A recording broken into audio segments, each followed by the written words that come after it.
se fait manger par le lion. C'est quand Jésus dit le Père est en moi et je suis dans le Père. Nous avons mangé Jésus et Jésus nous a mangé. Donc nous sommes dans Jésus et Jésus en nous. Amen. Aïe, aïe, aïe, aïe. Jésus. Gloire à toi, Seigneur. Papa. Merci, Seigneur. C'est la raison pour laquelle ce matin j'ai des raisons de le louer. J'ai des raisons de l'adorer. Parce que la Bible est que je suis assis dans les lieux célestes en Jésus. Et Jésus, lui, il est dans le Père.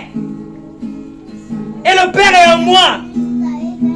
Ça veut dire que toutes les réalités terrestres ne peuvent pas m'atteindre, ne doivent pas me déstabiliser, ne doivent pas me renverser. Parce que je suis assis là où on règne. Je suis assis là où on prend les décrets. Je suis assis là où on ordonne. Là où on change les situations et les circonstances. C'est la raison pour laquelle le Seigneur dit, tout ce que vous délierez, tout ce que vous lierez, c'est parce que nous sommes sur le trône de gloire. À la droite de Dieu. La droite, la position de la justice. C'est là que nous sommes établis. Et en tant qu'enfants de Dieu, nous devons réaliser ces choses afin de détourner nos regards de la terre, de ne plus attacher aux choses terrestres, mais de réaliser qu'il n'est pas qu'un lion, il n'est pas qu'un agneau, mais il est aussi un aigle.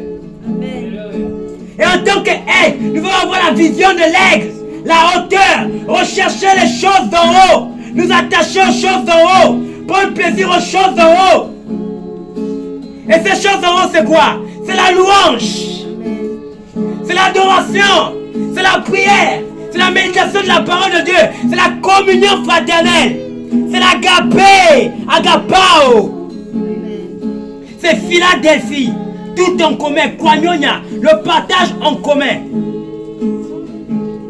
C'est ça les choses en haut, la sainteté, la crainte de Dieu, la justice, l'unité, l'amour, la fidélité, la reconnaissance. Amen. Et l'amour pour les perdus. Amen. Un cœur pour les perdus. Amen. Quand je comprends ces choses, je comprends que je ne suis pas sur la terre en touriste. Je comprends une chose, que si je suis sur la terre, c'est parce que je suis ambassadeur du royaume des cieux. Amen. Et je dois imposer le royaume. Comment est-ce que je vais imposer le royaume? Les hommes dans ce monde sont tristes. Les hommes dans ce monde sont désespérés. Mais la Bible déclare que Dieu a des projets de paix et de bonheur et non de malheur pour moi, afin de me donner de l'avenir et de l'espérance. Ce monde n'a plus d'espérance. Ce monde n'a pas de joie. Ce monde n'a pas de paix. Alors le monde attend de voir quoi? Des hommes qui ont le sourire, malgré les difficultés, malgré les circonstances. Ils te regardent, tu as la joie. Tu dis, mais comment tu fais? Tu lui diras, l'agneau, j'ai mangé l'agneau, le lion m'a mangé. C'est pourquoi en tant qu'enfant de Dieu, il a dit, venez, prenez sur vous mon joug, qui est doux et léger.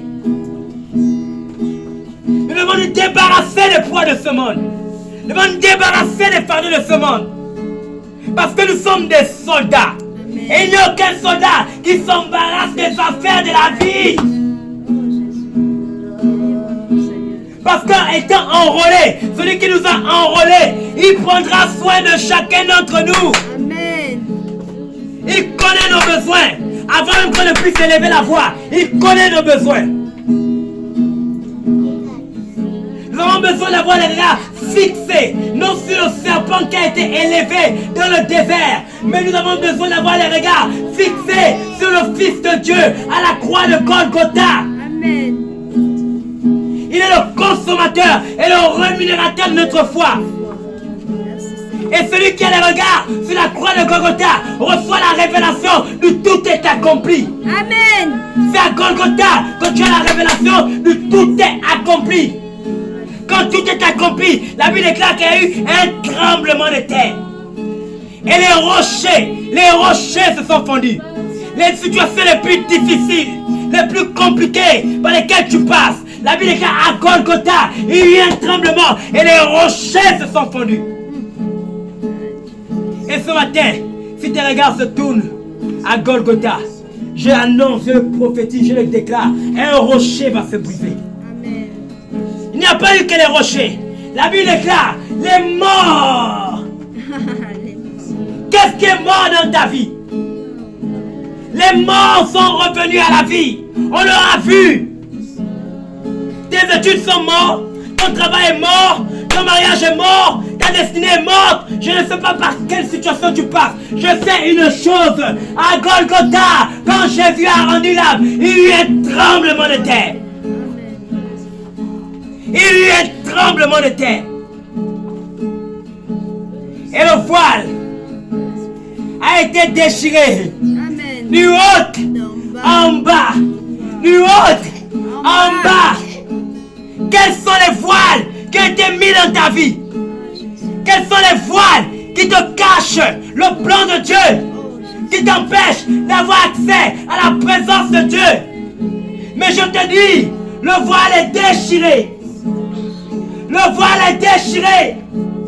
Mais pour que tu vois le voile déchiré, il faut que tu sois là. Comme ce geôlier qui, il a regardé, il s'est dit, assurément. Est-ce que tu peux dire avec moi, assurément? Assurément.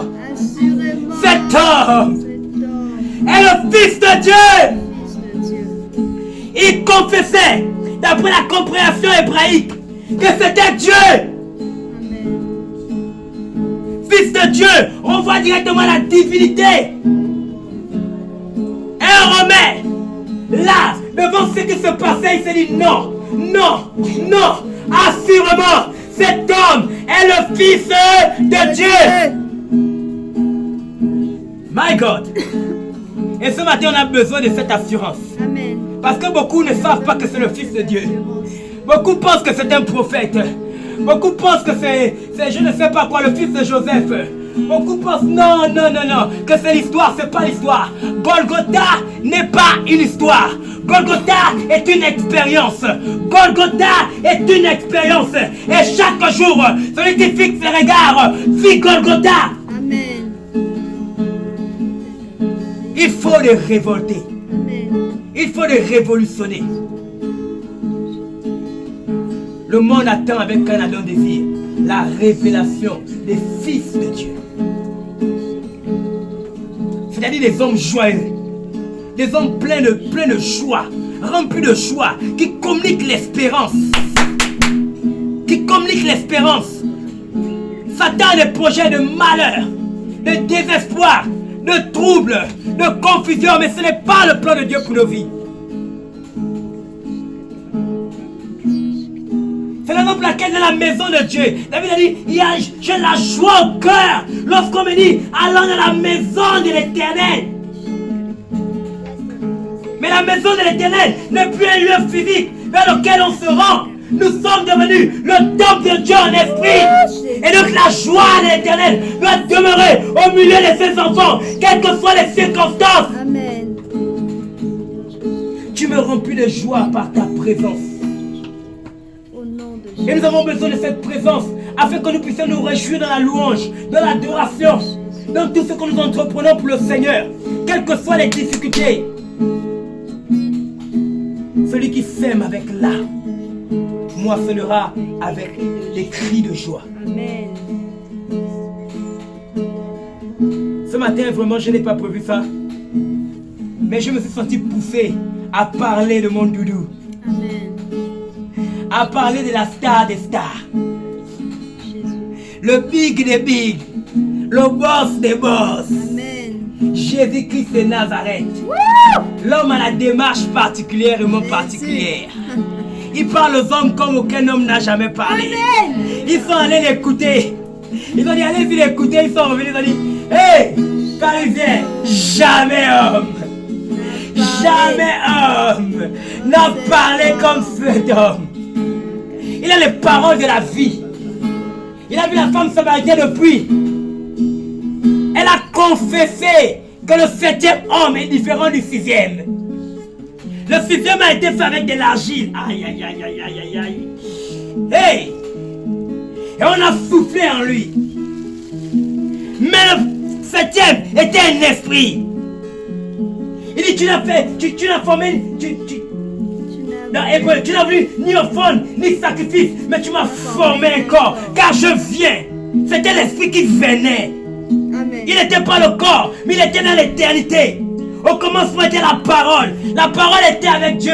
La parole était Dieu. Et c'est cette parole-là qui est venue. La parole qui est l'esprit. Elle s'est manifestée. Le second Adam.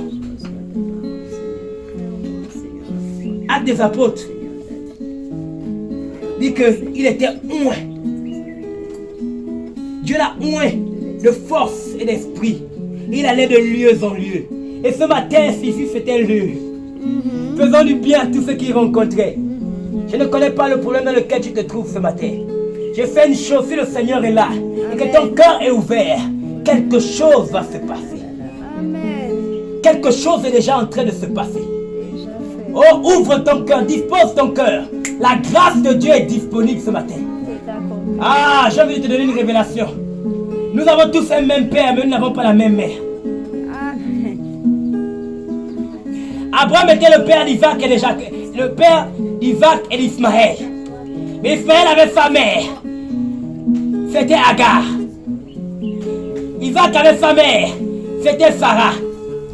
Mais la Bible a dit, Agar, c'est le mont Sinaï. C'est la loi. Amen. Ce matin, il sera délivré de la puissance de la loi. Parce que Abraham, le Seigneur a dit, chasse Agar. On a chassé Agar. La loi t'emprisonne. La loi te tient captif. Mais ce matin, je ne suis pas venu prêcher le mont Sinaï. Je suis venu prêcher le Golgotha. Parce qu'à Golgotha, la grâce surabonde. Amen. Amen. La grâce surabonde. Amen. Et ce matin, je veux t'emmener à réaliser que Dieu est bon.